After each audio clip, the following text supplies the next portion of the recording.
এই পবিত্র রমজানুল মুবারক মাস আমাদের কাছে আল্লাহ তাআলা দিয়েছেন। এই রমজানুল মুবারক মাস এমনি দেয় নাই। পবিত্র রমজানুল মুবারক মাস আসার আগে আগে সাহাবীরা এত আনন্দ করতেন, এত সাজগোজ করতেন।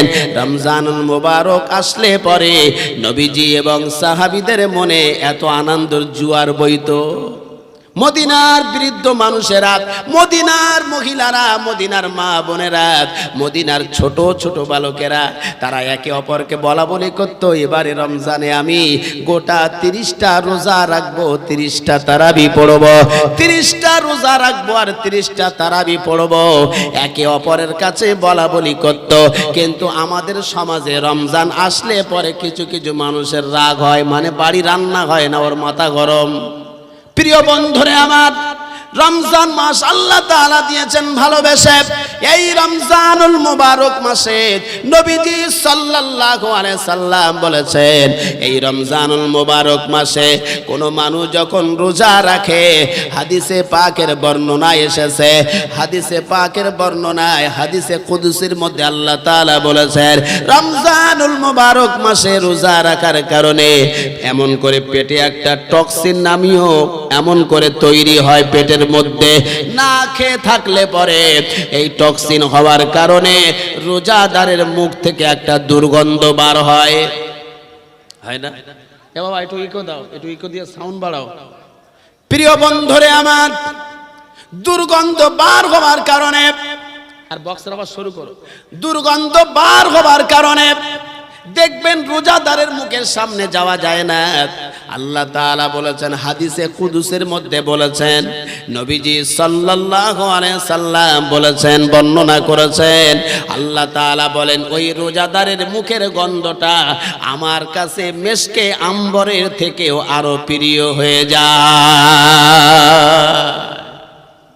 কার মুখের গন্ধ? কার মুখের গন্ধ? তাই ওয়াজ করতে এসেছি আমি। সত্যি মুসলমান বন্ধুরে আমার, জিজ্ঞাসা করলেও বলে না, হ্যাঁ, কথাও বলে না, হুজুর তুমি বলে দাও। বন্ধুরে আমার, রোজাদারের মুখের গন্ধ আল্লাহর কাছে প্রিয় হয়। কার কাছে প্রিয়? খুব প্রিয় হয়। মেশকে আম্বর থেকেও আল্লাহর কাছে পছন্দ। সুবহানাল্লাহ বলেন, খুশি হয় একবার। কিন্তু কিছু কিছু মানুষ রমজানে রোজা রাখে না, তারা আবার বুকে হাত ঠুকে বলতেছে, আমি শুধু রোজাটা রাখি না, নামাজটা পড়িনি, সব করি। কি করিস? 3.5 বার করে আজমিরি যাই, ফুরপুরায় তো অনর্গল আমি যাই, অনর্গল, যখন খুশি তখন যাই, যখন খুশি তখন যাই। 4 দোকানে বসে বুক ঠুকে বলতেছে, নামাজটা শুধু পড়িনি, সব ঠিক আছে। আচ্ছা, নামাজ না পড়লে কোনো ইবাদত কাজে লাগবে? শিখেলেন, ইবাদত কাজে লাগবে? কোন ইবাদত আল্লাহর কাছে কায়দা করা যাবে? যাবে না। সব ইবাদতের বাবা হলো নামাজ। সব ইবাদতের কি? হ্যাঁ, সব ইবাদতের বাবা হলো নামাজ। যার নামাজ নাই তার কোন ইবাদত নাই, এটা 100% গ্যারান্টি। কোন মুফতি থাকলে জেনে নেবে। কোন মৌলবী যদি এটা বলে যেটা ভুল, তো আমার মাথা থেকে, আমার শরীর থেকে মাথা আলাদা করে দেবে। দেখি কোন বাপের বেটা আছে, চিটিংবাজ কিছু মানুষ আছে দেখবেন, 4 দোকানে বসে বললে পরে ওইভাবে বাহাতের বাড়ি মেরে দাঁত ফেলে দেবেন একবারে। মুসলমান নামে চিটিংবাজ, মুসলমান নামে চোর, নামাজ নাই, কালাম নাই, কুল নাই, কলমা নাই, পূব পশ্চিম উত্তর দক্ষিণের জ্ঞান নাই, দাঁড়িয়ে হোস পাইপ ছেড়ে দিয়ে ছন ছন করে ছেড়ে দেয়, আবার বলতেছে নামাজটা পড়িনি। সলিমুদ্দিন নামাজ পড়ে, দেখেছি ওর মতো ঢ্যামনা লোক আর আছে? ওর থেকে আমি অনেক ভালো। বলে কি বলে? সামনে পড়ে না? আমার তো সামনে পড়ে রে ভাই। 4 দোকানে বসে বললি ওরকম গল্প জুড়ে দেয়। প্রিয় বন্ধুরে আমার, নবীজির কাছে জানা হলো, ইয়া রাসূলুল্লাহ, যে নামাজ পড়ে, যে নামাজ পড়ে না, দুজনের মধ্যে পার্থক্য কি?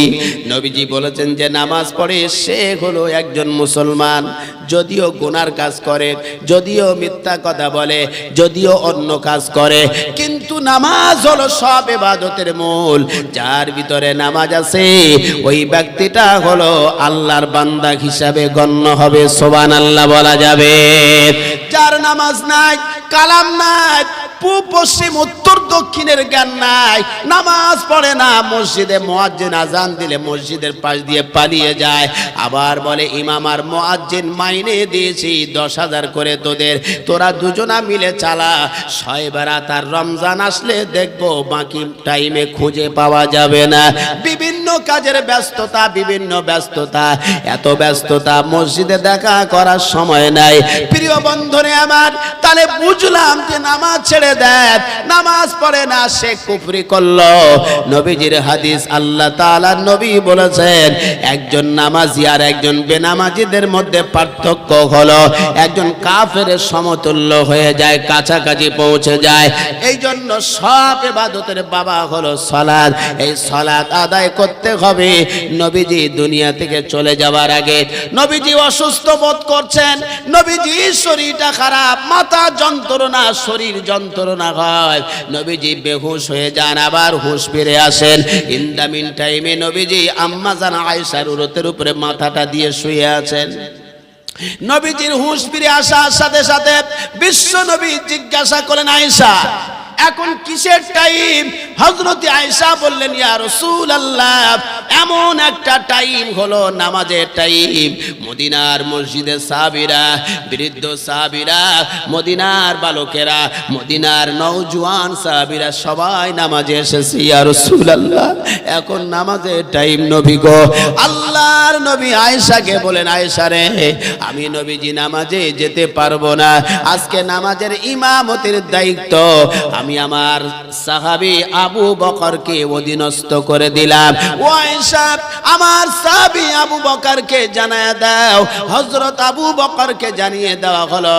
নবীজি সাহাবী আবু বকর ইমামের জায়গায় দাঁড়িয়ে গেলেন, পিছনে মুক্তাদি জান্নাতি সাহাবীরা দাঁড়িয়ে গেলেন, তার পিছে নওজোয়ান সাহাবীরা দাঁড়িয়ে গেলেন, তার পিছে মদিনার 8-10 বছরের বালকেরা দাঁড়িয়ে গেলেন। নামাজ শুরু হয়ে গেল। নবীজি হযরত আয়েশাকে বলেন, আয়েশা রে, নবীজির হুঁশ ফিরে আসে, আবার বেহুঁশ হয়ে যায়, খুব অন্তিম টাইম, ক্লান্ত, নবীজি অসুস্থ। প্রিয় মুসলমান বাবাজি, হুঁশ ফিরে আসার সাথে সাথে নবীজি হযরত আয়েশাকে বলেন, আয়েশা রে, 2 জন সাহাবীকে ডাক দাও, আমি এমন করে আমাকে মদিনার মসজিদে নিয়ে যাক, আমি আবু বকরের পিছনে নামাজে দাঁড়াতে চাই। সুবহানাল্লাহ বলবেন না? তা বাড়ি গিয়ে বলবেন, জোরে বলেন সুবহানাল্লাহ, নারায়ে তাকবীর। অসুস্থ হওয়ার পরেও নবীজি কোথায় গেলেন? কোথায় গেলেন? প্রিয় বন্ধুরে আমার, এই রমজান আসছে, বলছে আমার গ্যাস হয়, বুক যন্ত্রণা, মাথা যন্ত্রণা, হাই প্রেসার, সুগার, রোজা রাখতে পারেনি, এরকম লোক আছে না? প্রায় প্রায় পাওয়া যায়। বুঝতে হবে মুসলমান নামের ধোঁকাবাজ। খালি মুখে দাড়ি রাখলে, মাথায় টুপি দিলে, সাদা পাঞ্জাবি পরলে মুসলমান হয় না। গরুর গোস্ত খেলে পরে আর মোচমালি দিলে পরে মুসলমান বলা যায় না। এখন আমার অনেক হিন্দু দাদারা, তারাও মুসলমানি করায়, খাতনা করায়, কেন জানেন? প্রিয় বন্ধুরে আমার, ভারতবর্ষের এমন করে মন্ত্রী ছিলেন, প্রধানমন্ত্রী, তারও টুপি লম্বা ছিল, কলিজার টুকরা বাবাজি, বিশ্বকবি রবীন্দ্রনাথ ঠাকুর, আমাদের সকলের প্রিয় কবি, তারও মুখে দাড়ি লম্বা ছিল।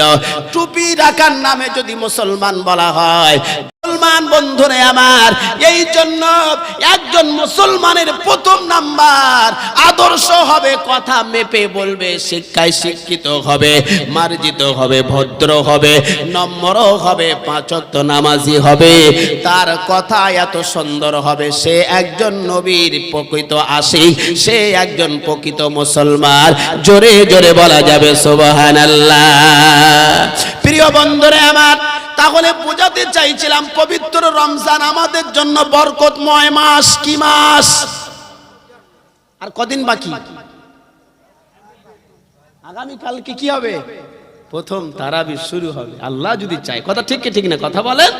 আহা, কি বরকতপূর্ণ মাস! রমজান আসার সাথে সাথে মদিনার বাড়িতে বাড়িতে সব বিভিন্ন ধরনের আমেজ, উৎসব শুরু হয়ে যেত। কিন্তু আমাদের এলাকার দিকে তাকান, কোনো খবর নেই। যে সেমড়ি সেই সেমড়ি, যে চোর সেই চোরই রয়ে গেছে, কোনো পরিবর্তন নাই। মসজিদগুলো সাজাতে পারেন না, রমজান উপলক্ষে ফুল টুল দিয়ে বাড়িতে করতে পারেন না, আনন্দ করতে পারেন না? 11 মাস তো কামালেন, 11 মাস তো একবারে কুচে দিলেন, একটা মাস আল্লাহর জন্য দিতে পারেন না? এ পরিবেশ শেখাবে কে? মসজিদের মাইনে তো 7,500 টাকা, তাই ইমাম আর কত শেখাবে? বাড়ির খেয়ে রে ভাই, যদিও খেতে দেয় মাইনে কিন্তু কম দেয়। প্রিয় বন্ধুরে আমার, যে মসজিদে মাইনে কম সেই মসজিদের ইমামের পিছনে নামাজ কবুল হওয়া মুশকিল আছে। কথাটা বললাম কারণ হলো আপনাদের মসজিদের ইমামের মাইনে কত দেয়? এই মসজিদের মুআল্লার লোক কারা? আপনারা না? আপনারা না এই মসজিদের মুআল্লার লোক না? ইমাম ইমাম আছে এখানে থাকে, বাইরের ইমাম থাকে। হুজুরের বাড়ি কোথায়? দক্ষিণ চব্বিশ পরগনা, দক্ষিণে? আচ্ছা আচ্ছা, দক্ষিণে। মাইনে ঠিকঠাক দেন তো? প্রিয় বন্ধুরে আমার, কি করেন সে তো সবই আল্লাহ জানে, আমি আর কত জানবো? বিদেশি মানুষ, কিন্তু কথা বলে যাই, কথাগুলো ভেবে দেখবেন।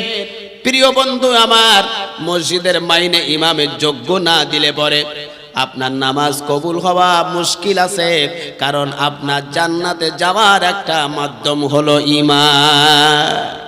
ইমামের সাথে দুর্ব্যবহার করা যাবে না।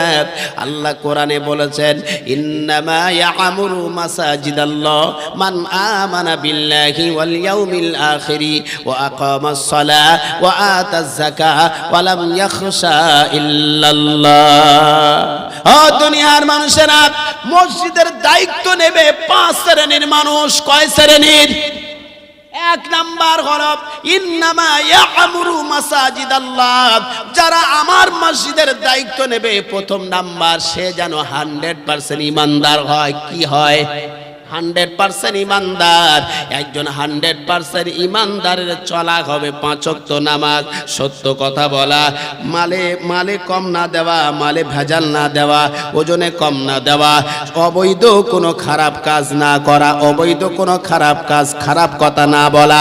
প্রিয় বন্ধুরে আমার, 100% ইমানদার হলে তারপরে মসজিদের কমিটি হতে পারবে, সেক্রেটারি সভাপতি হতে পারবে। কিন্তু আমাদের সমাজে এমন একটা নীতি চলে এসেছে, এখন গ্রামে যার টাকা বেশি সে হবে ক্যাশিয়ার, গ্রামের যে নেতা সে হবে সেক্রেটারি। ভুল বললাম না ঠিক বললাম? হয়তো আপনাদের এলাকায় নাই, আমাদের কলকাতা নিউ টাউনের দিকে পাওয়া যায়। যার টাকা বেশি সে হলো মসজিদের ক্যাশিয়ার। কিন্তু আল্লাহ বলেছেন, টাকা না দেখে যাদের 5 এমন করে 5টা আদর্শ আছে তারা হবে সেক্রেটারি, ক্যাশিয়ার। প্রিয় বন্ধুরে আমার, সমাজ কোথায় গেছে? কোরআনের আইন কানুন উল্টে দিয়েছে। আল্লাহ বলেছেন, আমার কোরআনের আইন তোর যখন ভালো লাগবে না, তোর উপরে আমি আল্লাহ জালেম দেব, জালেম দিয়ে তোর এমন ঝাঁটাই দেব, এমন পেটাই দেব, দক্ষিণ থেকে পিটে উত্তরে পাঠাবে, উত্তর থেকে মেরে পশ্চিমে দেবে, কোনো বাবা তোদেরকে রক্ষা করতে পারবে না। এখন সেই সময় আমাদের চলছে কি চলছে না? চলছে বাবা? বলতে হুজুর এসব কথা ওপেন? হ্যাঁ ওপেন। তুমি কিসের মুসলমান? তুমি জোচ্চোর চিটিং বাস মুনাফিক হারাম করকে তুমি মসজিদের সেক্রেটারি কমিটি বানিয়ে রেখেছো। আবার বলতেছো হিসাব লাই, সারা বছর আসে না, 6 বারাত আসলে সাদা জামা সাদা টুপি পরে মসজিদের সামনে বলতেছে, ইমাম সাহেব এটা হয়নি কেন, ওটা হয়নি কেন, এটা এই সমস্যা সেটা সেই সমস্যা। বলে কি বলে না? পাক্কা গ্রামের সুদখোর, সারা সপ্তাহ আসে না, জুমার দিন আসলে পরে বড় বড় ফতোয়াবাজি করে। আছে এই স্বভাবের মানুষ? আছে? আছে মানে কি সব ফেরেশতা? সব ভালো মুসলমান বন্ধুরে আমার, ওদিকে যাব না। 5টা কানুন আপনাকে মানতে হবে। 1 নাম্বার, ইন্নামা ইয়ামুরু মাসাজিদাল্লাহ, যারা আল্লাহর ঘরের দায়িত্ব নেবে 100% ইমানদার। ওয়াল ইয়াউমিল আখির, 2 নাম্বার আখিরাতের প্রতি বিশ্বাস রাখতে হবে। ওয়া আকামাস সালাহ, 5 ওয়াক্ত নামাজ আদায় করতে হবে। ওয়া আতুজ যাকাত, এবং যাকাত প্রদান করতে হবে। এই রমজান মাস আসছে, দেখবেন মাদ্রাসার হুজুরেরা আপনাদের দ্বারে দ্বারে আসবে, যাকাতের টাকা দাও, যাকাতের টাকা দাও। কারণ এতিম পুষি, এতিম মানে মাদ্রাসা এতিম বাচ্চা বেশিরভাগ থাকে, গরিবের বাচ্চা, অসহায়ের বাচ্চা থাকে। যাকাতের টাকা তাদের দিলে 3টে সওয়াব পাওয়া যায়। কয়টা কথা বলবো প্রিয় বন্ধুরে আমার? কিন্তু এমনও কিছু মানুষ থাকে, ওরকম আপনাদের বাড়িতে বাড়িতে মাদ্রাসা শিক্ষক হুজুররা আসলে পরে বউকে বলেছে দরজা দিবি, খবরদার ঢুকতে দিবিনি। ঢুকলি কিন্তু টাকা চাবে, ঢুকলি কি চাবে? জাকাতের টাকা চাবে, ঢুকতে দেওয়া যাবে না। জিজ্ঞেস করলি বলবি বাড়ি নেই, অথচ মাল শুয়ে রেস, মাল শুয়ে রেস ভিতরে, বলে বাড়ি নেই। হুজুর দেখতেছে কি সর্বনাশে পড়িস বলো দি, তোদের টাকায় চলে আর তোরা যদি না দিস যাই কোথায়? এরকম আছে না নাই? এগুলো সমাজের ক্যান্সার। সমাজের কি? আপনারা তো শিক্ষিত মানুষ, কথা বললে অসুবিধা, তাও তো বলতে পারে না। সমাজের কি বলেন? ক্যান্সার। কি করবে? ভিতরে শরীরে ক্যান্সার, মাথা যন্ত্রণার ঔষধ দিলে কাজ হবে? মুসলমান বন্ধুরে আমার, স্বভাব ভালো করতে হবে, চরিত্র ভালো করতে হবে, শিক্ষায় শিক্ষিত হতে হবে। এখন বাংলা বুখারী বেরিয়েছে, তাফসীর বেরিয়েছে, ইবনে মাজাহ, মুসলিম শরীফ, আবু দাউদ শরীফ বেরিয়েছে। বাড়িতে কিনে পড়ার অভ্যাস করেন। বিবিকে বলেন বিবি রে পর্দার মধ্যে থাকতে হবে, পর্দার মধ্যে থাকতে হবে। প্রিয় বন্ধু, সময় পাবো না, আসুন পবিত্র রমজানে যেটা আলোচনা করছিলাম, এই রমজানুল মুবারক মাস এমন একটা বরকতময় মাস। আল্লাহ তাআলা বলেছেন এই রমজানুল মুবারক মাসে রোজা রাখলে পরে রব্বুল আলামিন বলেন এই রোজাটা হলো as-সাওমুলি, রোজাটা আমি আল্লাহ আমার জন্য। রোজা রাখলে পরে আমি আল্লাহ রব্বুল আলামিন ওয়া আনা আজজা বিহি, আমি আল্লাহ রোজা রাখলে আমি তার নিজে হাতে পুরস্কৃত করব। সুবহানাল্লাহ বলা যায়। নামাজ পড়লে নেকি হবে, কোরআন পড়লে নেকি হবে, সাদকা দিলে নেকি হবে, বিভিন্ন কাজ করলে নেকি হবে। সব কাজ করলে, ধর্মীয় কাজ করলে আল্লাহ নেকি দেবেন, সব নেকিটা মাধ্যমে দেবে। কিন্তু আল্লাহ বলেছেন খালি সির্ফ রমজানের রোজা রাখলে আমি আল্লাহ তাআলা বলে দিলাম এই রমজানের পুরস্কার আমি নিজে হাতে বান্দার ডেকে ডেকে দিব। জোরে বলা যাবে সুবহানাল্লাহ। এই পবিত্র রমজানুল মুবারক মাসে পরে রোজা রাখলে আল্লাহ রব্বুল আলামিন অন্যত্তরে বলেছেন as-সাওমুলি ওয়া আনা উজুজা বিহি। আল্লাহ অন্যত্তরে বলেছেন, হাদিসে কুদসির মধ্যে পাওয়া যায়, নবীজি বর্ণনা করেছেন এই রমজানুল মুবারক মাসে রোজা রাখলে আল্লাহ বলেছেন আমার বান্দা বান্দির পুরস্কৃত আমি আল্লাহ স্বয়ং নিজে হয়ে যাব। জোরে বলা যাবে সুবহানাল্লাহ। নিজে হয়ে যাবেন রোজাদারদের পুরস্কার। প্রিয় বন্ধুরে আমার, বুখারীর বর্ণনা, নবীজি বলেছেন ও সাহাবীরা, বিশ্ব নবী বলেন রমজানুল মুবারক মাসে যারা আল্লাহ সন্তুষ্টির জন্য রোজা রাখবে আল্লাহ তাআলা 8টা জান্নাত রেখেছেন। 8টা জান্নাতের মধ্যে একটা জান্নাতের দরওয়াজার নাম হলো রাইয়ান। রাইয়ান নামের দরওয়াজা দিয়ে এই খালি যারা রোজাদার হবে আল্লাহ রব্বুল আলামিন ওই রাইয়ান নামের দরওয়াজা দিয়ে তাদেরকে আল্লাহ জান্নাতে প্রবেশ করাবে। জোরে বলা যাবে সুবহানাল্লাহ। এর জোরে বলেন একটু, তাকবীর দান, নারায়ে তাকবীর। এটা জোরে লাগান, নারায়ে তাকবীর, নারায়ে তাকবীর। বিদায় হজের ভাষণে 313 জন সাহাবী তাকবীরের আওয়াজে 1000 সাহাবীরা আছাড় খেয়ে পালাচ্ছে। আছাড় বোঝেন?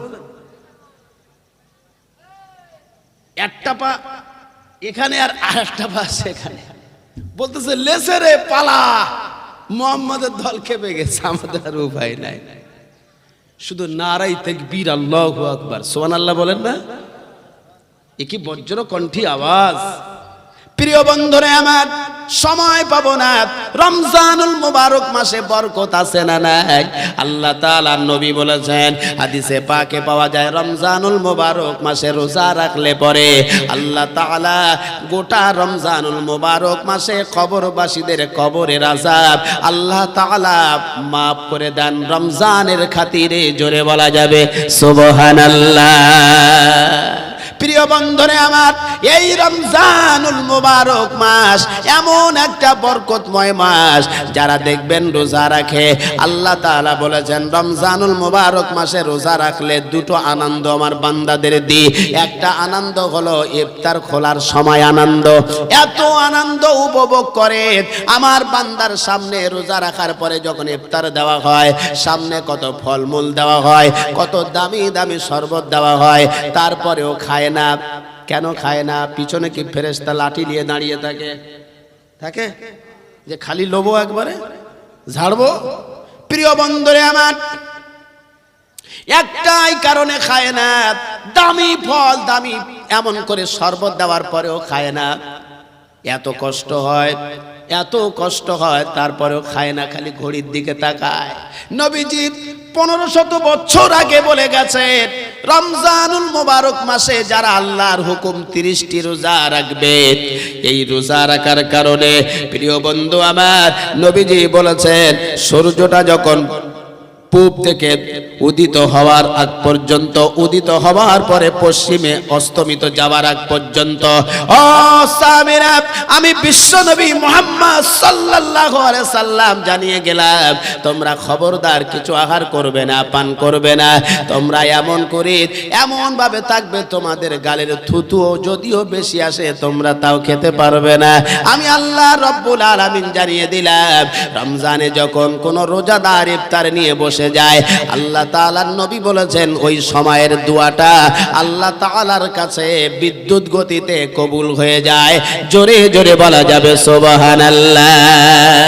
প্রিয় বন্ধুরে আমার, খালি রমজানের ব্যাপারে আল্লাহ তাআলা গোটা কোরআনের মধ্যে বলেছেন কখন রোজা রাখবেন, কখন রোজা ভাঙবেন, কিভাবে রোজা রাখবেন, কিভাবে ভাঙবেন। এই রোজার ব্যাপারে আল্লাহ তাআলা এত স্পষ্ট ভাষায় কোরআনে বলেছেন, অন্য ব্যাপারে স্পষ্ট ভাষায় কোরআনে বলা নাই। মুসলমান ভাইরা আমার, কোরআনে নামাজের কথা বলা হয়েছে, মেন পয়েন্ট তুলে ধরা হয়েছে, বাকি বিস্তারিত নবীজি হাদিসে পাকে বলেছেন। মুসলমান বাবাজি, অর্থ হলে কিভাবে যাকাত দিবেন, কত টাকায় কত টাকা দেবেন, এত বিস্তারিত নবীজি হাদিসে জানিয়েছেন। প্রিয় বন্ধু, হজের টাকা হলে হজ ফরজ হলে হজ কিভাবে করবেন, কিভাবে হজে যাবেন, কিভাবে ইহরাম বাঁধবেন, কিভাবে সাফা মারওয়ায় যাবেন, কিভাবে সাই করবেন, কিভাবে আপনার চলতে হবে, টোটালটাই বিস্তারিত হাদিসে পাকে বলা হয়েছে। কিন্তু রমজানুল মোবারক মাসে কেবলমাত্র এত সুন্দর করে কোরআনে কারিমের মধ্যে আল্লাহ তাআলা বুঝিয়ে দিয়েছেন, অন্য ব্যাপারে রোজার মতো এত সুন্দর করে স্পষ্টভাবে কোরআনে বলা নাই। এজন্য প্রিয় বন্ধুরে আমার, রমজানুল মোবারক মাসে যারা দেখবেন রোজা রাখে, তাদের দুটো টাইমে আনন্দ। একটা টাইমে হলো ইফতার করার টাইম, আর একটা টাইমে হলো ঈদের সময়। এই ঈদের দিনকে দেখবেন অনেক বেরোজগার তারা ঈদের মাঠে যায় কি যায় না? যাওয়ার পরে তারা কিন্তু মুখটা কানাঘুষু করে, মনে মনে একটা খারাপ লাগে যে আমার মতো মনে হয় বড় চোর আর এখানে নেই, কারণ আমি সারা রমজানে রোজা রাখিনি, আমার ঈদের নামাজ কিসের? ঈদের নামাজ পড়বে তো রোজাদারেরা, কারা পড়বে? কিন্তু যারা রোজা রাখে না, তারা মনে মনে করে আমার মতো বড় চোর আর নেই, সে মুখটা এদিক ওদিক করে, তার কোনো আনন্দ নাই। প্রিয় বন্ধুরে আমার, যারা একটা মাস রোজা রাখলো, একটা মাস রোজা রাখার কারণে তাদের যে মনে আনন্দ, তাদের মনে যে শান্তি অনুভব হয়, নবীজি বলেছেন রোজা রাখার পরে এই যে ঈদের নামাজে যখন যায়, এই ঈদের নামাজে এমন শান্তি অনুভব হয়, আল্লাহর নবী বলেছেন গোটা পৃথিবী ওর সামনে ধরে দিলে পরে তার থেকেও বেশি আনন্দিত ঈদের নামাজে রোজাদারেরা তারা উপভোগ করতে থাকে। 2 নাম্বার, আল্লাহ তাআলা বলেছেন রোজাদারের আনন্দময় সেই দিনকে হবে, আমি আল্লাহ রোজাদারদের নাম ধরে ধরে ডাকবো, ও আব্দুল কুদ্দুস, আব্দুস সাত্তার, ও আব্দুস সালিম, আসো, আমি আল্লাহ নিজে হাতে তোমাদেরকে পুরস্কৃত করব, আর তোমাদের ফারিস্তা দিয়ে তোমাদের স্বাগত জানিয়ে তোমাদের সঙ্গে সাক্ষাৎ করাবো, তোমাদের সঙ্গে আমি আল্লাহ দেখা করব, দেখা করে তোমাদের নাম ধরে ধরে আমি আল্লাহ আমার জান্নাতে প্রবেশ করাবো। জোরে বলা যাবে সুবহানাল্লাহ। একবার অন্তত বলো, মুখ চুপ করে সুবহানাল্লাহ, জোরে বলো। জলসা হয় এখানে, আপনাদের এখানে হয়? মাঝে মধ্যে হয়? বলি বছরে প্রতি বছর হয় না তো? প্রতি বছরে হয়? আচ্ছা আচ্ছা, মানে বলার অভ্যাস নাই, আস্তে আস্তে বলছে। তাই একটু আগে ওই বলেছি, আস্তে বললে কি ফজিলত, জোরে বললে কি ফজিলত, জানার পরেও মানেন না কি আপনারা, তো ফেরেশতা হেরে যাবে আপনাদের কাছে। প্রিয় বন্ধুরে আমার, হযরতে আলী রাদিয়াল্লাহু তাআলা আনহু বিজয়ী বাগ ছিলেন, শেরে খোদা হযরতে আলী, নাম শুনেছেন আপনারা? নাম শুনেছেন? আলীটাকে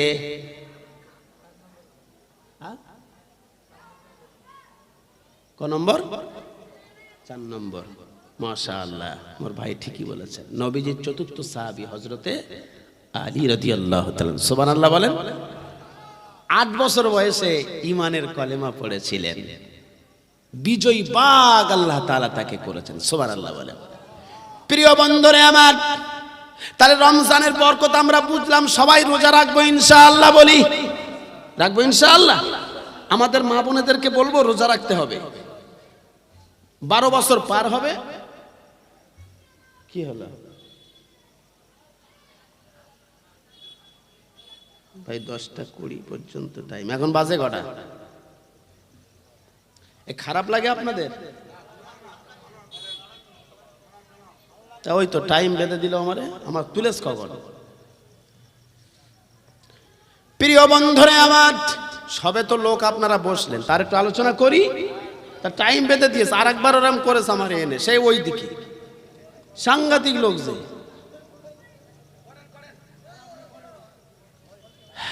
আর যদি আপনাদের খারাপ লাগে তাহলে নেমে যাই, একটু মহব্বতের দরুদ শরীফ পড়েন। কারা কারা শুনবেন হাত তুলে দেখান। নারায়ে তাকবীর, জোরে লাগাতে হবে। নারায়ে তাকবীর, নারায়ে তাকবীর, লিল্লাহি তাকবীর। দরুদ শরীফ। আল্লাহুম্মা সাল্লি আলা ওয়া আলা আলি সাইয়্যিদিনা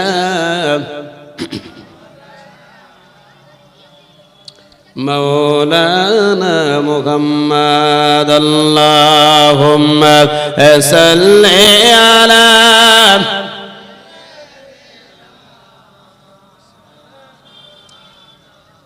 وعلى آل سيدنا مولانا محمد نور محمد رسول عربي আমিনার দুলাল জিব্রাইল আসিত চিরকাল নূরে মুহাম্মদ রসুল আরবি আমিনার দুলাল জিব্রাইল আসিত চিরকাল লাম থেকে হয় লা ইলাহা আলিফ থেকে হয় ইল্লাল্লাহ আর মিম থেকে হয় নামে মুহাম্মদ যিনি রাসূল আল্লাহ সুবহানাল্লাহ বলা যায় নারায়ে তাকবীর নারায়ে তাকবীর নূরে মুহাম্মদ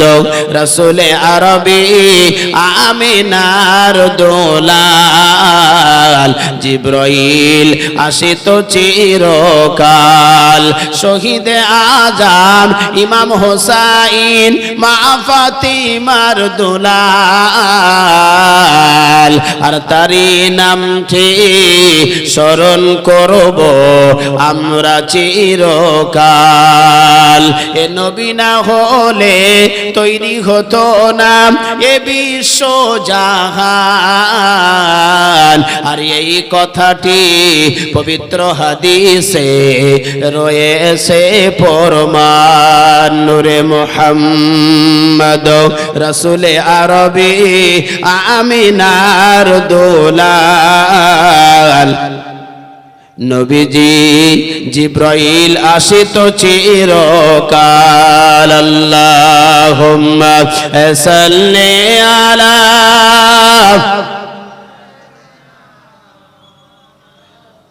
ওয়া আলা আলি সাইয়্যিদিনা মাওলানা মুহাম্মদ আমার প্রিয় মুসলমান বাবাজি যে হযরত আলীর কথা বলছিলাম আলী হলেন নবীজির জামাই ছিলেন সুবহানাল্লাহ বলেন বিজয়ী বাগ 8 বছর বয়সে ঈমানের কলেমা পড়েছিলেন নবীজি জুমার দিনে বয়ান করে দিলেন জুমার দিনে ঘোষণা দিলেন আমার কলিজার টুকরি হযরত ফাতেমার বিয়ের জন্য পাত্র খুঁজতে চাই পাত্র কে আছো আমার কলিজার টুকরি ফাতেমাকে বিবাহ দেব ফাতিমার তখন বয়স হলো মাত্র 19 বছর তিনি বেঁচে ছিলেন 27 থেকে 29 বছর পর্যন্ত মানে অল্প বয়সে বিয়ে হলো অল্প বয়সে চলে গেলেন। 19 বছর বয়সে বিয়ে হয়েছে, সরি। আর 27 থেকে 29 বছর বয়সে তিনি আল্লাহর ডাকে সাড়া দিয়ে চলে গিয়েছেন, অল্প দিন দুনিয়া ছিল। প্রিয় বন্ধুরে আমার, নবীজি জুমার দিনে ঘোষণা দিল, আমার কলিজার টুকরি ফাতেমাকে বিয়ে দিতে চাই। ফাতেমার জন্য পাত্র খুঁজতে শুরু করে দিয়েছি। প্রিয় বন্ধুরে আমার, নবীজি ঘোষণা দেওয়ার পর বিভিন্ন মানুষেরা তারা নবীজির কাছে এসে বলতে লাগলেন, আই মোহাম্মদ, আমার একটা ছেলে আছে, খুব ভালো ছেলে, আমার একটা ছেলে আছে, ভালো ছেলে। বিভিন্ন শিল্পপতি শিক্ষিত মানুষেরা তারা নবীজির কাছে এসে বলতে লাগলেন, আমার ছেলেটা আপনার মেয়ের সঙ্গে বিবাহ দিলে কেমন হয়। 6 মাস কেটে গেল, এত ছেলে আসছে, নবীজি কোনো ছেলেকে পছন্দ করেন নাই।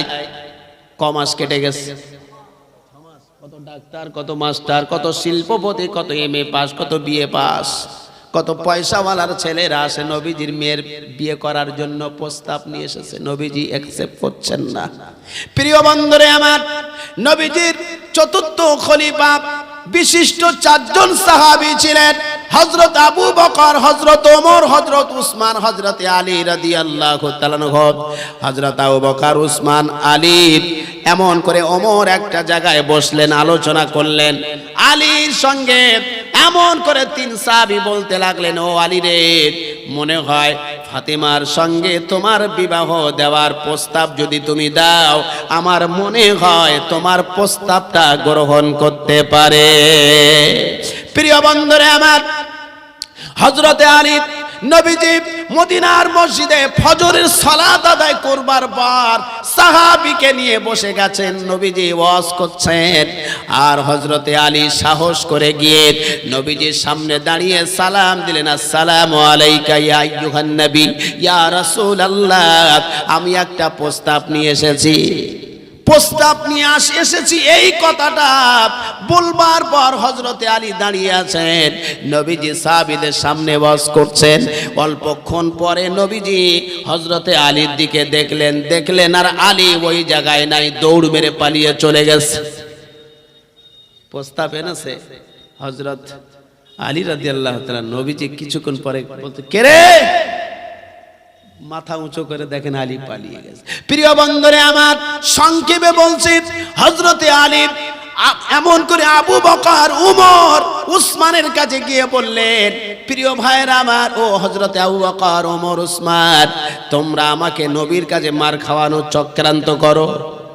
আমি এমন করে বলবার পর নবীজি এমন করে নবীজি সাহাবীদের কাছে ওয়াজ করছেন, কিন্তু আমি বলেছি বটে, আমি আর দাঁড়াতে পারিনি, আমার মনে ভয় হয় নবীজি না জানি বকা দেয় কিনা।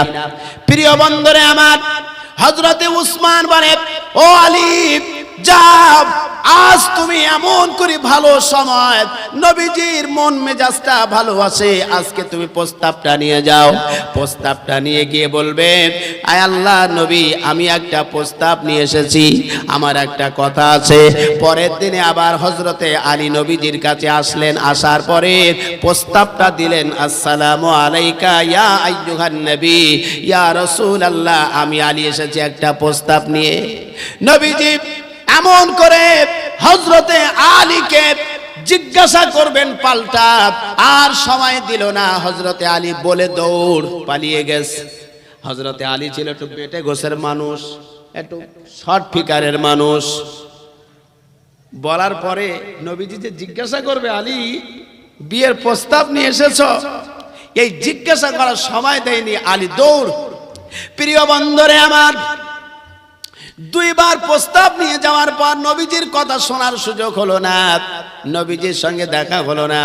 হযরতে আলী রাদিয়াল্লাহু তাআলা আনহু হযরত আবু বকর, ওমর, উসমানের কাছে গিয়ে বললেন, মনে হয় তোমরা আমাকে যুক্তি করে মার খাওয়ানোর প্ল্যান করছো নবীজির কাছে।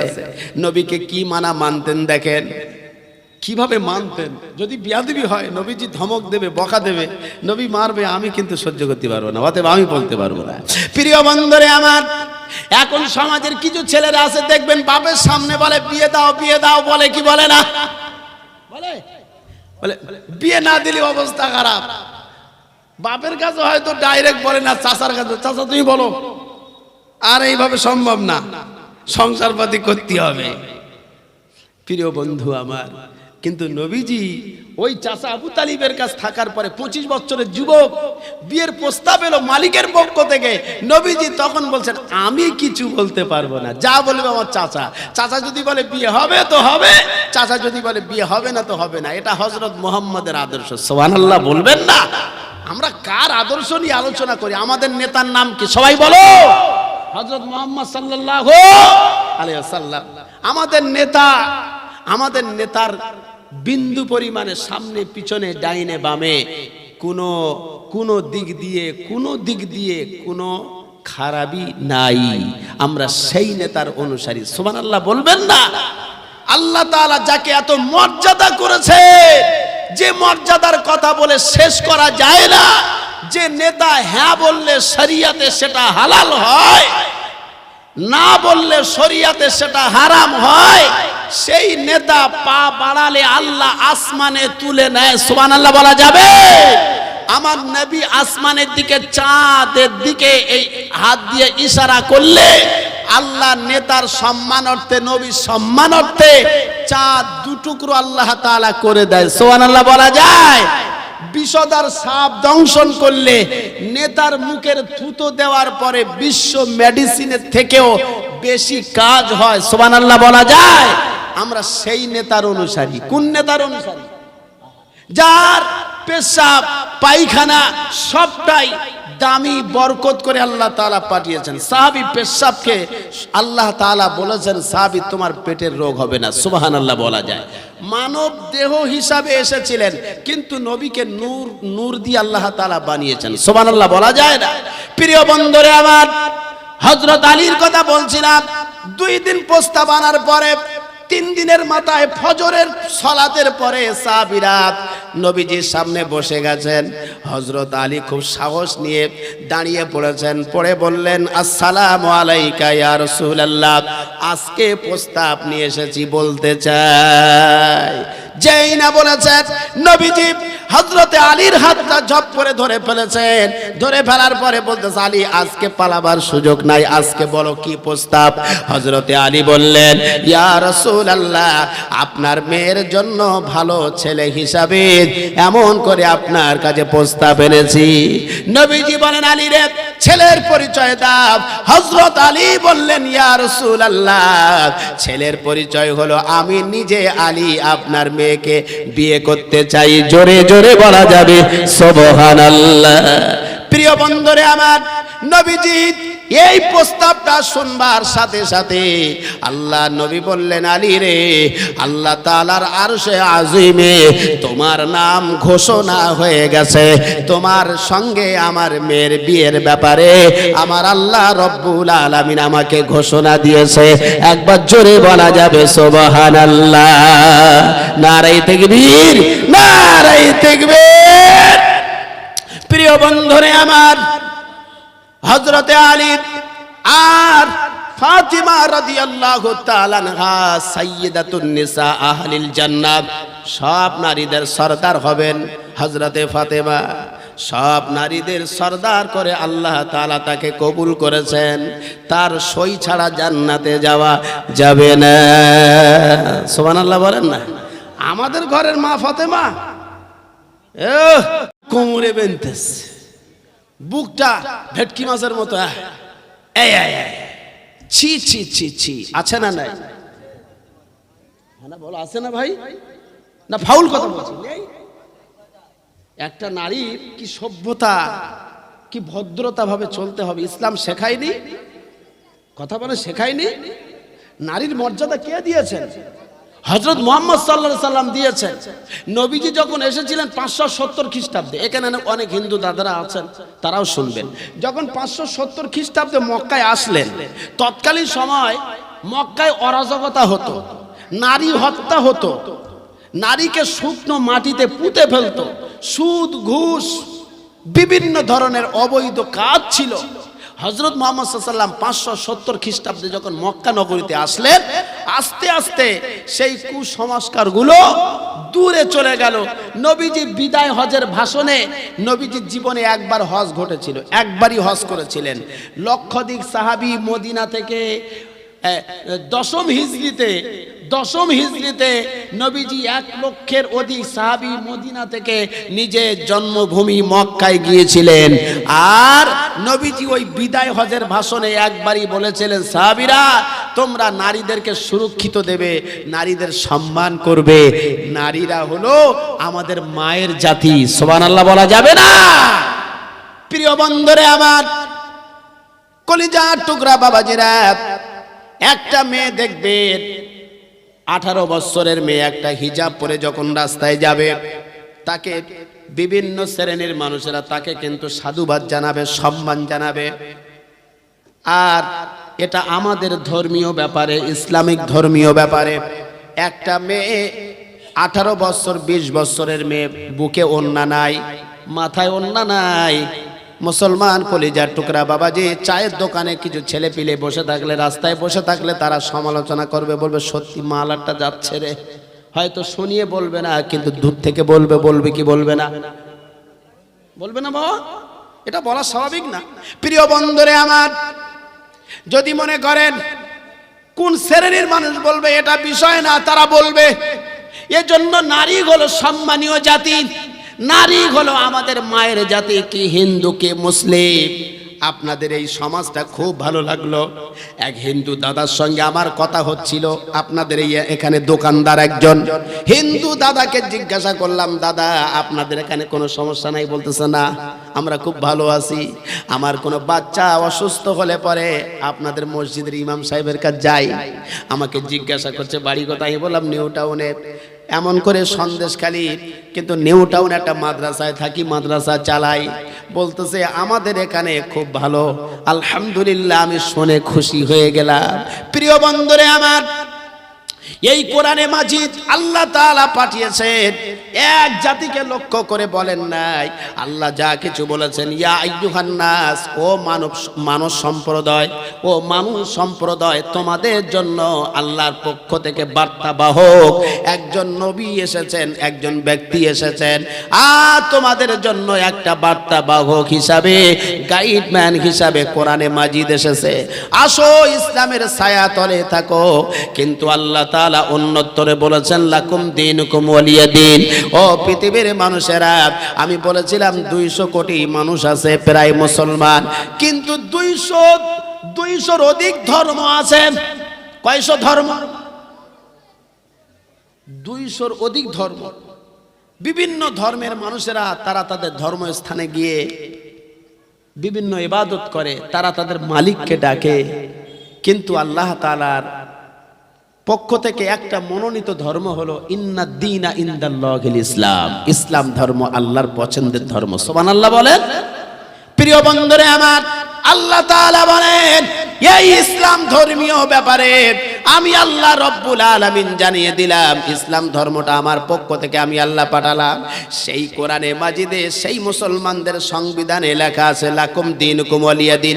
তোমার ধর্ম তুমি পালন করবে, তোমার ধর্মের প্রতি তুমি এমন করে আস্থাশীল, আর অপর ধর্মের প্রতি শ্রদ্ধাশীল তোমাকে হতে হবে।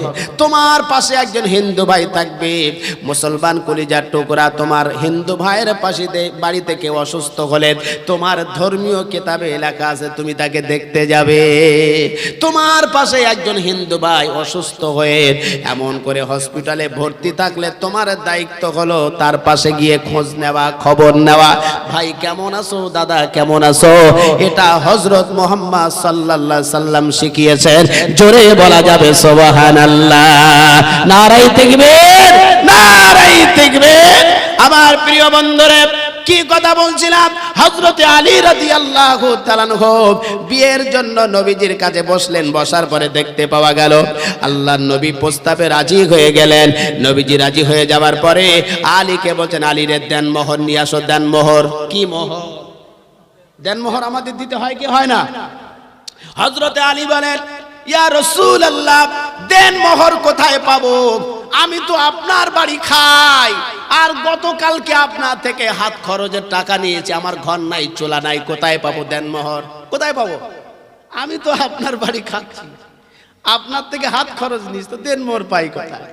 প্রিয় বন্ধুরে আমার, নবীজি এমত অবস্থায় বলেন, আলী রে তোমার কাছে কি কিছু নাই? হযরতে আলী বলেন, ইয়া রাসূলুল্লাহ, আমার কাছে দুটো জিনিস আছে, এক নাম্বার হলো তরোয়াল মানে তরবারি, আর দুই নাম্বার হলো ঢাল। আল্লাহ নবী বললেন, ওই তরবারি আর ঢালটা তুমি বাজারে বিক্রি করতে যাও, যত দিরহাম হবে তুমি নিয়ে আসো, আমি নবীজি কথা দিলাম ওই দিরহাম দিয়ে তোমার দেনমোহরের ব্যবস্থা করে দিব। সুবহানাল্লাহ বলা যায়? হযরতে আলী আনন্দ করতে করতে দুটো জিনিস নিয়ে যাচ্ছেন, প্রতিমধ্যে হযরতে উসমানের সঙ্গে দেখা হয়ে গেল। উসমান বলতে লাগলেন, ও আলী কোথায় যাও? আলী বলছেন, আমি ব্যস্ত। এমতো অবস্থায় হযরতে উসমান বলেন, আলী কোথায় যাও, তাড়াতাড়ি বলো। প্রিয় বন্ধুরে আমার, হযরতে আলী বলেন, আমি বিয়েতে বসতে চাই। বলতে মেয়েকে, পাত্রকে? হযরতে আলী বলেন, মেয়ে হলো হযরতে ফাতেমা নবী নন্দিনী, এমন করে খাতুনে জান্নাত ফাতেমাতুজ জোহরার সঙ্গে বিয়ে হবে। হযরতে আলী বললেন, ফাতেমা হলো আমার শালী, মানে নবীজির দুই কন্যা বিয়ে করেছিলেন হযরতে উসমান গনি জিন্নুরাইন বলা হয়। সুবহানাল্লাহ বলা যায়? আরে ফাতেমা তো আমার শালী, তুমি কোথায় লাফালাফি করো, আমার সাথে একটু আলোচনা করো। বলতে না সময় নেই, মানে অনেক কষ্ট করে বিয়ের প্রস্তাবটা এসেছে, আলহামদুলিল্লাহ আমি একটু ব্যস্ত আছি। প্রিয় বন্ধুরে আমার, হযরতে উসমান গনি রাদিয়াল্লাহু তাআলা আনহু থামিয়ে দেওয়ার পরে আল্লাহ নবী সাহাবী বলতে লাগলেন, আলী রে দাঁড়িয়ে যাও, তোমার মালটা আমি খরিদ করে নেব। কত দিতে হবে? এমন করে কিতাবে লেখা আছে 400 থেকে 480 দিরহামের দুটো জিনিস খরিদ করে নিলেন হযরত উসমান, খরিদ করে নিলেন। খরিদ করে নেওয়ার পর 400 থেকে 480 দিরহাম নিয়ে আনন্দ করতে করতে নবীজির দরওয়াজার কাছে হাজির। ইয়া আইয়ুহান নবী, আয় আল্লাহর নবী, আমি আলী এসেছি, দিরহাম নিয়ে হাজির হয়ে গেছি। নবীজি সাল্লাল্লাহু আলাইহি সাল্লাম আর হযরতে খাতুনে জান্নাত এমন করে ফাতেমাতুজ জোহরা রাদিয়াল্লাহু তাআলা আনহার সঙ্গে হযরতে আলীর বিবাহ বন্ধন হয়ে গেল। জোরে জোরে বলা যাবে সুবহানাল্লাহ। বিয়ে হয়ে যাওয়ার পরে সংক্ষেপে বলি প্রিয় বন্ধু আমার, বিয়ে হয়ে গেল। নবীজি হযরতে আলীকে ডেকে বললেন, আলী রে, ও আলী, তুমি আমার চাচাতো ভাই ছিলে, তুমি কেমন আমি নবী মোহাম্মদ জানি, আর আমার কলিজার টুকরি ফাতেমা কেমন? আমার কলিজার টুকরি ফাতেমা হলো আমার শরীরের একটা অংশ, আমার ফাতেমাকে কষ্ট দেবে না, আমার ফাতেমার সঙ্গে দুর্ব্যবহার করবে না, আমি নবীজি কষ্ট পাবো। প্রিয় বন্ধুরে আমার, নবীজি হযরতে ফাতেমাকে ডেকে বললেন, আলী রে, ও আলী, ও ফাতেমা, আলী এমন একটা ছেলে, আলী জাতা ছেলে নয়, আলীর সঙ্গে তোমার বিবাহ দিয়েছে ফাতেমা, খবরদার তুমি আলীর সঙ্গে খারাপ ব্যবহার করবে না। আলীর ব্যবহার সঙ্গে খারাপ করলে আলীর ব্যবহারে তোমার জান্নাত, আলীর ব্যবহারে তোমার জাহান্নাম।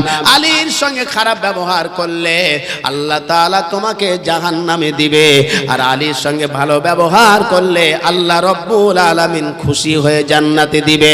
খবরদার ও কলিজার টুকরি ফাতেমা, আলীর সঙ্গে তুমি খারাপ ব্যবহার করবে না। জোরে জোরে বলা যাবে সুবহানাল্লাহ। তখন নবীদের জমানা বিয়ে হতো কোরআন তেলাওয়াত দিয়ে, ইসলাম দিয়ে।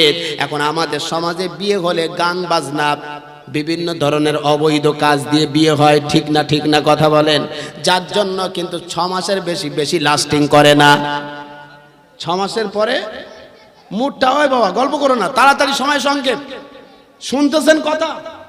6 মাস পরে তখন কল লাইন জুটতেছে, স্বামীর আর ভাল লাগে না।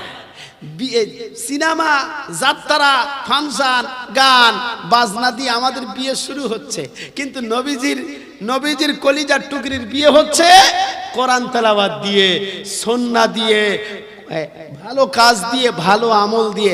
এখন আমাদের সমাজে সব নাই। ঠিক বললাম না ভুল বললাম? প্রিয় বন্ধুরে আমার, বিয়ে হয়ে গেল কলিজার টুকরি নবীজির। এমন করে কলিজার টুকরি ফাতেমা রাদিয়াল্লাহু তাআলা আনহাকে নিয়ে হযরতে আলী চলে গেলেন। চলে যাবার পরে 1 বছর পরে আল্লাহ রব্বুল আলামিন ফাতেমার কোল আলোকিত করে আল্লাহ তাআলা একটা সুসন্তান দিলেন, নাম হলো হযরতে হাসান রাদিয়াল্লাহু তাআলা আনহু। জোরে বলা যাবে সুবহানাল্লাহ। কয় বছর বয়সে হলো? বিয়ের 1 বছর পরে হাসান জন্ম হলো। বিয়ের ক বছর পরে? সবাই বল ক বছর বাবা? 1 বছর পরে হযরতে হাসানের জন্ম হলো। প্রিয় বন্ধুরে আমার, একটা দিনের ঘটনা, কলিজার টুকরা বাবাজি হযরতে ফাতেমা রাদিয়াল্লাহু তাআলা আনহা সংসারে কষ্ট অভাব দেখা দিল। একবেলা আগুন জ্বলে উনুনে, আর একবেলা জ্বলে না, খাওয়ার কিছু নাই। এত কষ্ট।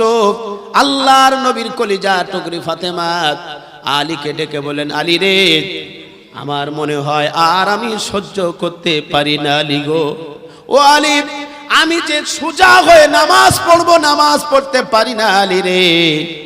আলী এমন করে 1 দিন 2 দিন 3 দিন কেটে গেল, উনুনে আগুন জ্বলে না, খাওয়ার কিছু নাই। হাসান আর হুসাইন রাদিয়াল্লাহু তাআলা আনহু মাঝে মাঝে বেহুশ হয়ে যায়, ক্ষুধার যন্ত্রণা কিছু নাই। প্রিয় বন্ধুরে, হযরতে আলী ফজরের নামাজ পড়ে বেরিয়ে পড়েছেন, কিছু কাজের সন্ধানে বেরিয়েছেন। যেতে যেতে বিশ্ব নবীর সঙ্গে দেখা হয়ে গেল। নবীজির সঙ্গে দেখা হয়ে যাওয়ার পরে নবীজি বললেন, আলী রে, কেমন আছো বলো। হযরতে আলী বললেন, ইয়া রাসূলুল্লাহ, ইয়া হাবিবাল্লাহ, দুঃখের কথা কি বলবো, আমার প্রিয় এমন করে বিবি হযরতে ফাতেমা রাদিয়াল্লাহু তাআলা আনহা 3 দিন অনাহারে ক্ষুধার যন্ত্রণায় আর থাকতে পারে না। আমার 2 কলিজার টুকরা হাসান আর হুসাইন ক্লান্ত হয়ে গেছে, আর থাকতে পারে না, ক্ষুধা যন্ত্রণা সইতে পারে না। প্রিয় বন্ধুরে আমার, কলিজার টুকরা বাবাজি, কলিজার টুকরা মুসলমান ভাইরা, হাদিসে পাকের মধ্যে এসেছেন হযরতে আলী বলতে বলতে কান্না করে দিলেন, বলতে বলতে কেঁদে ফেললেন। নবীজি আলীর বলাতে নবীজিও কাঁদছেন। প্রিয় মুসলমান ভাইরা আমার, বিশ্ব নবী মুহাম্মদ সাল্লাল্লাহু আলাইহি সাল্লাম হযরতে আলীকে বলেন, ও আলী রে, যাও ওই একটু ফাতেমার কাছে গিয়ে বলেন, ও আমার কলিজার টুকরো, আমার প্রিয় স্ত্রী ফাতেমা রে, তোমার জন্য কিছু খাজুরের ব্যবস্থা করেছি। হযরতে ফাতেমাকে খেতে দিলেন, হাসান হুসাইনকে খেতে দিলেন। দেওয়ার পরে প্রিয় মুসলমান কলিজার টুকরা বাবাজি হযরতে আলী রাদিয়াল্লাহু তাআলা আনহু ফাতেমাকে বললেন, ফাতেমা রে, ও আমার প্রিয় স্ত্রী ফাতেমা, আমি তো তোমার বিয়ের পর থেকে কিছুই দিতে পারিনি, একটা শাড়ি চুড়ি দিতে পারিনি। আজ তোমার কি একটু শখ হয় না আমার থেকে একটা শাড়ি চুড়ি নিবা? হযরতে ফাতেমা বলেন, প্রিয় স্বামী, আমি জানি আপনি গরিব, আপনার কাজ হয় না, আমার শাড়ি চুড়ি দিতে হবে না। এই যে 3 দিন অনাহারে থাকার কারণে আমার শরীরে জ্বর এসেছে, আমি খুব ক্লান্ত হয়ে গেছি, আমার জন্য একটা আনারের ব্যবস্থা করা যায় কি দেখে। কিসের? সরি, ডালিম, ডালিম ওর আনার বলে তো, বেদানা, বেদানা, ওই ডালিমের ব্যবস্থা করেন। বাজারে গেলেন, ওই খাজুরগুলো নিয়ে বাজারে বিক্রি করে বেদানা কিনলেন। কেনার পরে আল্লাহর ফেরেশতা, আরশে আজিমে ফেরেশতা একে অপরের কাছে বলা বলি করছে যে নবীজি সাহাবীরা কত মূল্যবান, তারা থাকলে দেয়, না থাকলেও দেয়। আর এক ফারিস্তা বলছে থাকলে দেয়, না থাকলে দেয় না। দুজন ফারিস্তার মতনৈক্য দেখা দিল। আল্লাহ তাআলা বলেন, ও রহমতের ফারিস্তারা, তোমরা কি জানো আমার বন্ধুর সাহাবীরা, বন্ধুর উম্মতেরা, তারা থাকলে দেয়, না থাকলেও দেয়, কষ্ট করে দেয়। কারণ আমি আল্লাহ, আমি যা জানি তোমরা তা জানো না। সুবহানাল্লাহ বলা যাবে? প্রিয় বন্ধু আমার, 1 মিনিট কলিজার টুকরা বাবাজিরা, এক ফারিস্তাকে বললেন, আল্লাহ তাআলা ফারিস্তাকে অর্ডার দিলেন, যাও আমার গরিব বান্দা, আমার বন্ধুর গরিব সাহাবী আলীর কাছে যাও, পরীক্ষা করে দেখো। আলীর কাছে আসছেন, এমন করে চাদর মুড়ি দিয়ে কাঁপতে কাঁপতে রাস্তার সামনে বসেছেন। আর আলী ওই ডালিম নিয়ে আসছে কার জন্য? কার জন্য? বিবির জন্য। কার জন্য? বিবির জন্য আনছে ডালিম, খুব শখ করে খাওয়াবে, আবদার করেছেন। আর এক ফারিস্তা মানুষের বেশ ধরে চাদর মুড়ি দিয়ে রাস্তার ধারে কাঁপছে। ও আলী, আমাকে কিছু খেতে দাও, আমার কিছু খেতে দাও, দান করো। তা বলছে কিছু নাই, কি দেব? তোমার কাছে ওই ডালিম আছে, ডালিম। বলে দিচ্ছে ওইটা দাও। বলতেছে আমি তো খুব কষ্ট করে বিবির জন্য নিয়ে যাচ্ছি। বলতে আল্লাহ দোহাই দিচ্ছি, দাও। কার দোহাই দিচ্ছেন? হযরতে আলী বলছেন আল্লাহ দোহাই দিচ্ছেন, আমি না দিয়ে থাকতে পারবো না। তবে এক কাজ করুন, ডালিমকে দুটো করুন, একটা ভাগ আপনি খান আর একটা ভাগ আমার বিবির জন্য নিয়ে যাই। সুবহানাল্লাহ বলা যাবে? তাকবীর দেওয়া যাবে? নারায়ে তাকবীর। আচ্ছা, জোরে দিলে অসুবিধা? খুশি হবে একজন কে? কেউ যেটা পারে না পারে কে? কেউ যেটা জানে না জানে কে? চাইতে হবে কার কাছে? তাকবীর দেওয়া যাবে? নারায়ে তাকবীর, নারায়ে তাকবীর। সিলসিলায় হক ফুরফুরা শরীফ, সিলসিলায় হক ফুরফুরা শরীফ, দাদা পীরের সিলসিলা, দাদা পীরের সিলসিলা।